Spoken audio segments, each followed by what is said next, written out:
Welcome to the finish line with Sew Very Easy. My name is Laura, and last week I made this really cute scrappy quilt from 5-inch squares. I'll put a link in the description.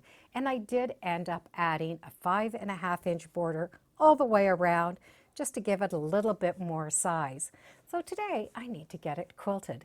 And what I'm going to do is do a little flower pattern in between each of these little squares, and then just a very soft sort of wiggly line where the sashing is going to go. The pattern I'm going to use is a very old pattern, and it is a little bit of a kind of a flower star look, and those are going to go right in between.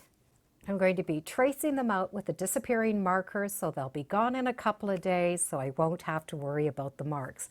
Let me show you how easy it is to do this pattern. So this flower shape is a continuous line.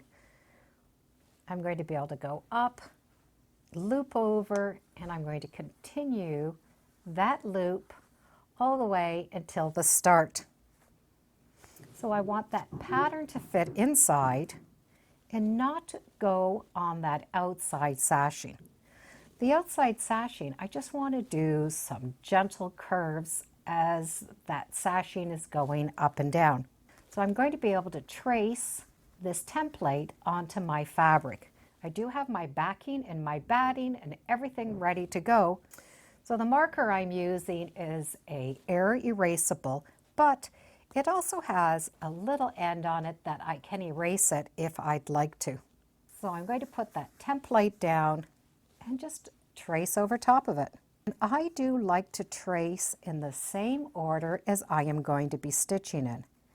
It's going to help me with that muscle memory so that I can remember the shapes. So we can see that little bit of an outside shape. So I'm going to sit at the machine and I'm going to free motion this. Now I'm going to be sitting at my Q20, but you can definitely do this on any domestic machine. So the pattern has this little loop, and we're going to go down to the point, do that little loop. That's how that pattern is going to go all the way around. And then we will eventually come to where we start. So you can start really anywhere that you feel comfortable with and then stop. So I'm going to start and pull up my thread so that it's going to come to the top. And I am using a white thread for the top and for the backing. Now I'm going to be able to start stitching. So I'm going to just take my time and go around. And if I don't hit the spots, I'm not overly worried about it. This will fade and no one will know it but you.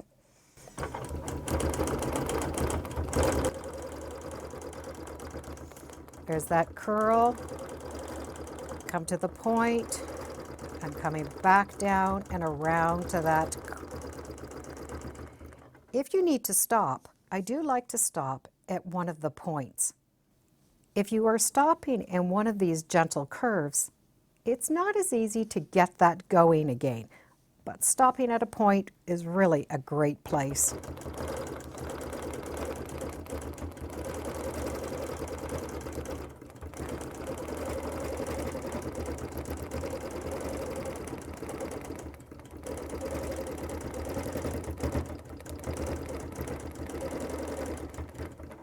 It's a good place to rest and continue.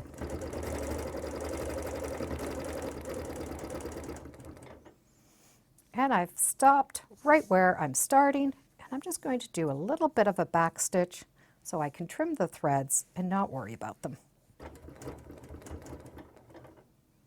So there is that flower, and you can see that I didn't go exact. It's free motion. This is just giving me a good guideline. So I'm going to be able to trace that on all of my squares and do them. So for that half piece, I'm going to do half of that flower. And in this case, I'm going to have that one point, so I have 3 petals. Now you could turn it, so you will have 2 half petals and 2 full petals. Either or will work fine. So here's that little half one, same idea. I'm going to take my time. If I need to rest, I'm going to rest at one of those points and continue.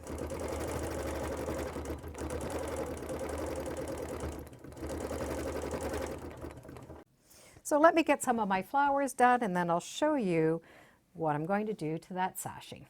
I have all of those flowers done. Now I'm just going to free motion a very gentle curve right down the center. I'm not going to be over fussy about it.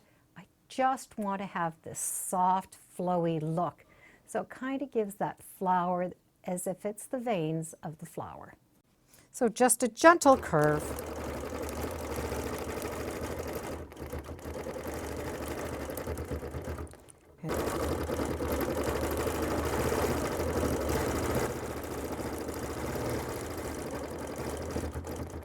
And finish the one, and now I'm going to go up and do the other and do all gentle curves. It's just a very slight little wave, and it was just free motion, so it's not going to take a lot of work. Now we need to work on that nice big border. So for this border, I'm going to duplicate these little waves, and I'm going to go around and then around that corner. So I'm not going to cut it straight, just do a gentle curve and then go all the way around. It might be 2 borders, it might be 3 borders. I'll know when I get there. I have this much left to go and I'm going to be done. So I did do 3 wavy borders and I'm going to match up to this point. And that home stretch is always the best. Line it up, backstitch a bit, and I'm done. So here are those 3 gentle waves where I've gone right around that corner. I did a little half flower in those corners, the full flower, a partial flower, those beautiful waves. So it really does have a very soft and delicate look. And the back, you can see those beautiful gentle waves that have framed the flowers.